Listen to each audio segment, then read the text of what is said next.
Ninakusalimu rafiki yangu popote ulipo na unapoendelea kunisikiliza. Leo tuna topic inasema kama umejiunga kwenye kikundi cha kishetani, iwe ni Freemason au chochote kile, au unaenda kwa waganga, au umetoa kafara. Wengine wametoa kafara watoto wao, wengine wake zao, wengine wazazi wao, au wengine wanyama au viumbe mbalimbali, au wengine wamepewa masharti magumu ya kichawi na kiganga. Wengine masharti hayo wameyavunja, wengine wanayaendeleza. Sasa ukiwa umefanya hayo, utazidi kuwa mtumwa wa shetani. Kwa hiyo fanya haya ili uweze kukombolewa. Kumbuka Yohana 10:10 nasema shetani alikuja kuchinja, kuiba na kuharibu, na Yesu Kristo pekee ndo aliyekuja kutupa uzima kisha tuwe nao tele. Lakini pia ukisoma kitabu cha Yohana 14:6, Yesu Kristo pekee ndo njia, kweli na uzima. Hakuna mtu yeyote atakayeweza kufika mbinguni bila njia yake, na yeye amedhihirika ili azivunje kazi za ibilisi. Ndio maana ukisoma Yohana 3:16, maandiko yanasema kwa jinsi hii Mungu aliupenda ulimwengu akamtoa mwanae wa pekee ili kila muamini asipotee bali awe na uzima wa milele. Na ukisoma kitabu cha Yohana 1:16, maandiko yanasema katika ukamilifu wake tu Bwana Yesu Kristo tumepokea neema juu ya neema. Kwa hiyo hakuna ukombozi kama haujakubali kumgeukia Yesu Kristo, kumtegemea yeye, kumwamini yeye na kuacha kuwategemea waganga, wachawi, washirikina ambao ni waongo. Utatoa kafara watoto wako, utakula damu za watu hadi utakuja kuliwa damu yako mwenyewe. Wengi wametoa watoto wao, lakini damu inalia mbele za Mungu. Kumbuka ile story ya Kaini na Abili. Kaini alivyomtoa Abili akamuua, damu ya Abili ilianza kupiga kelele na Kaini akapata laana. Sasa na wewe unapotoa kafara watoto, unatoa kafara mke, unatoa kafara mume kwa ajili ya utajiri au kwa ajili ya vitu mbalimbali au kwa ajili ya uchawi, jua moja kwa moja hiyo damu itakulilia. Hata kama utoe mbuzi, utoe kunguru, utoe bata, utoe kitu chochote, damu ya Yesu Kristo ndiye pekee inayonena mema, na damu ya Yesu Kristo pekee ndo yenye kukomboa na kukutoa kwenye roho za mizimu, roho za uchawi, roho za uganga, kafara na uchafu wowote ambao umeufanya au wazazi wako wamefanya au ndugu zako wamefanya. Unapokuwa umetoa kafara na unaishi maisha ya kishetani, wewe ni mali ya shetani. Kwa hiyo muda wote unaweza kufa, na wewe kufa ni kitu cha kawaida. Kwa nini? Kwa sababu hauna ulinzi wa Mungu na Mungu umemkataa. Kwa hiyo kama umetoa kafara au umefanya uchawi au umefanya ushirikina, amua leo uchukua hatua hizi, geuka haraka. Maana maisha ya hapa duniani ni ya muda na hatujui siku wala saa tutakapoondoka. Kuna wengine wanaondoka wakiwa watoto, wengine kama vijana, wengine kama watu wazima, wengine kama wazee. Kwa hiyo hujui siku wala saa, maana maandiko yanasema roho zote ni mali ya Bwana.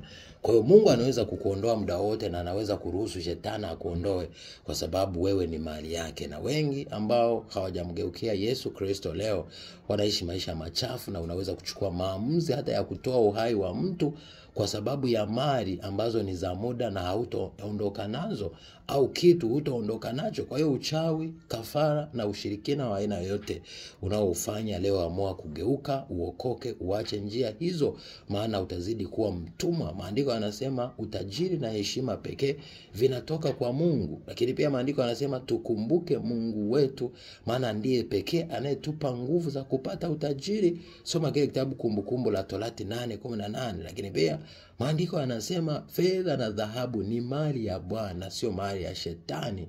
Soma kile kitabu cha Hagai sura ya 2 mstari wa 6 mpaka wa 9. Kwa hiyo kama umetenda dhambi, umetoa kafara, unafanya ushirikina, unafanya uchawi, amua kujiondoa leo. Huyo mganga, huyo mchawi, hivyo vikundi vya Freemason na vito kuua, amua kufanya haya haraka na Yesu Kristo atakusaidia. Kumbuka aliye ndani yetu, Yesu Roho Mtakatifu, ni mkuu kuliko aliye duniani. Soma Yohana wa kwanza 4:4. Lakini pia walio pamoja nasi ni wengi kuliko walio upande wa adui. Ina maana jeshi la Mungu lililo upande wetu ni kubwa kuliko majeshi ya mashetani na mapepo wabaya. Soma kile kitabu cha Wafalme wa pili sura ya 6 mstari wa 16. Kwa hiyo fanya haya haraka. Cha kwanza, tubu na ungame dhambi zako zote na uzitamke wazi wazi mbele ya Yesu Kristo, alafu uombe msamaha. Mwambie Yesu Kristo, leo nimetenda dhambi hii, nimetoa kafara hivi, nimefanya 1, 2, 3, zitaje, usifiche. Na umwambie dhambi zote nazo zikumbuka na nisizozikumbuka nilizozitenda toka tumboni mwa mama yangu. Naomba toba na rehema, naomba unisafishe, unioshe kwa damu yako, uniondoe kwenye kitabu cha hukumu, naomba uniandike kwenye kitabu cha uzima. Elia, ona hatia ndani yako kwamba kitu ulichokifanya cha kutoa uhai au cha kufanya kafara na matambiko ni kitu cha kishetani, ni kitu kitakachozidi kupoteza nuru yako, kukukosesha mwelekeo, alafu mwisho utaenda jehanamu ya moto. Damu ya Yesu pekee ndio inayonena mema, itakayokuwa haina masharti ambayo mwisho kuja kuyazingatia ya kichawi au ya Freemason au ya kiganga au ya kishetani, utahangaika sana. Kuna wengine wanalishwa mavi, kuna wengine wanazini ndugu zao, mama zao, wengine wameua watoto, wengine wamefanya vitu vya ajabu, wanamwaga damu za ajabu zisizo na hatia. Hiyo biashara achana nayo, tubu. Cha pili, samehe wote waliokukosea na kuachilia, wala usiwe na kisasi na kinyongo juu ya watu wote. Lakini kitu cha tatu, jua kosa lako na usilifiche mbele ya Mungu au usilifiche mbele ya mtumishi ambaye Mungu amekuunganisha ili ukaombe toba na kuungama. Lakini cha 4, anza kusoma neno sana na kuomba na kukesha ukimwomba Mungu. Lakini 5, funga mfungo wa siku 7 au siku 3. Unaweza kufunga siku 3 masaa 12 au siku 3 masaa 24, ili mradi kwa kuomba toba na rehema na msamaha mbele ya Mungu. Lakini 6, ruhusu hatia ya Roho Mtakatifu ikupeleke kwenye ukombozi kwa kusema sitorudia tena. Maana ukisoma Mithali 28:13 maandiko yanasema, afichaye dhambi zake hatofanikiwa, lakini anayeziungama na kuziacha atapata rehema. Lakini cha 7 na cha mwisho, chunguza ndoto zako baada ya kuokoka, uone Mungu anasema nini. Kila anachokushauri, ukiona roho fulani au mashambulizi fulani, omba kujitenga na hayo mashambulizi, nazidi kuomba toba tena na tena na kumsihi Roho Mtakatifu akuongoze. Jifunike kwa damu ya Yesu, jioshe kwa damu ya Yesu. Tamka maneno ya kusema, kuanzia leo natoka kwenye hili, naomba Yesu Kristo unisaidie, unishindie. Roho Mtakatifu nisaidie, nishindie. Baba wa mbinguni, nitetee, maana mimi nimekutenda dhambi, nioshe, nitakase. Na kama umefanya haya na unataka kuokoka, rudia haya maombi ninayokuongoza, utakuwa umeokoka. Sasa kubali kutorudi tena kwenye huo uchawi, kwenye hizo kafara na kwenye huo uchafu. Umgeukie Yesu Kristo ili uweze kutembea naye, na kupa uhakika Roho Mtakatifu atakusaidia, atakushindia, na utaanza kuona mabadiliko kwenye ulimwengu wa roho, yani kwenye ndoto na maono au ishara mbalimbali kwenye maisha yako. Sema, Bwana Yesu Kristo, mimi ni mwenye dhambi. Leo naungama dhambi zangu zote.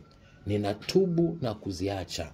Nimetenda dhambi, nimetoa kafara. Sasa taja dhambi zako zote. Baada ya hapo sema, kwa jina lako Yesu Kristo, na kwa upendo wa Baba, kwa neema yako Yesu Kristo, na kwa ushirika wako Roho Mtakatifu, naomba Bwana Yesu Kristo, kwa damu yako unioshe, unitakase, unisafishe. Safisha roho yangu, nafsi yangu na mwili wangu. Natubu na kuziungama dhambi zangu zote, ninazozikumbuka na zisizozikumbuka, nilizozitenda toka tumboni mwa mama yangu mpaka sasa. Naomba uniondoe kwenye kitabu cha hukumu, naomba uniandike jina langu kwenye kitabu cha uzima wa milele. Na wasamehe wote walionikosea, na uchafu wote nilioutenda na dhambi zote nilizozitenda, naomba uzifute na unisamehe na unitakase. Asante Bwana Yesu kwa kuniosha, kunisamehe na kunitakasa na kunifanya kiumbe kipya. Kuanzia leo naahidi sitotenda dhambi tena. Naomba Roho Mtakatifu uniongoze, unisaidie, unishindie, ili niweze kutembea katika utakatifu na niwe mwana wa Mungu na rafiki wa Roho Mtakatifu. Sema, nakupenda Baba yangu wa mbinguni, nakupenda Bwana wangu Yesu Kristo, nakupenda rafiki yangu msaada wa kweli Roho Mtakatifu. Naomba mnisaidie na mniongoze. Katika jina la Baba, la Mwana na Roho Mtakatifu naomba na kuamini. Amen.